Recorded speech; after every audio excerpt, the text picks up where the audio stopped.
Patan SOG police દ્વારા સફળ ધરપકડ 1 વર્ષથી નાસ્તો ફરતો આરોપી જેલ ભેગો ગુનેગારો સાવધાન પાટણ પોલીસ છે તૈયાર 1 વર્ષથી નાસ્તો ફરતો રીઢો આરોપી પોલીસના સગંજામાં વિશ્વાસઘાત અને ઠગાઈના ગુનાનો આરોપી તૌફીક હુસેન ઝડપાયો પાટણ શિહોરી 3 રસ્તા પાસેથી આરોપીને દબોચી લેતી પાટણ એસઓજી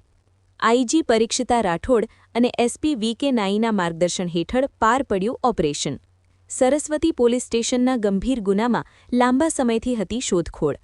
તમે જોઈ રહ્યા છો પાટણના સૌથી મોટા સમાચાર પાટણ એસઓજી પોલીસને મળી છે એક મોટી સફળતા સરસ્વતી પોલીસ સ્ટેશનમાં નોંધાયેલા ઠબાઈ અને વિશ્વાસઘાતના ગુનામાં છેલ્લા 1 વર્ષથી પોલીસને થાપ આપી નાસ્તો ફરતો આરોપી હવે જેલના સળિયા પાછળ છે પાટણ એસઓજીની ટીમે ફિલ્મી ઢબે ઓપરેશન પાર પાડીને તૌફીક હુસેન ઉર્ફે તૌફીક મંસૂરીને શિહોરી 3 રસ્તા પાસેથી દબોચી લીધો છે ઠગાઈના આ ગુનામાં આરોપી સામે બીએનએસની અનેક ગંભીર કલમો હેઠળ ગુનો નોંધાયેલો છે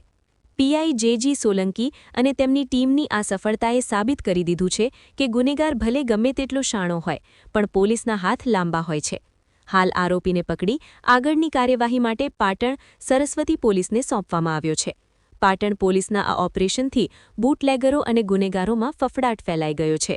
રિપોર્ટ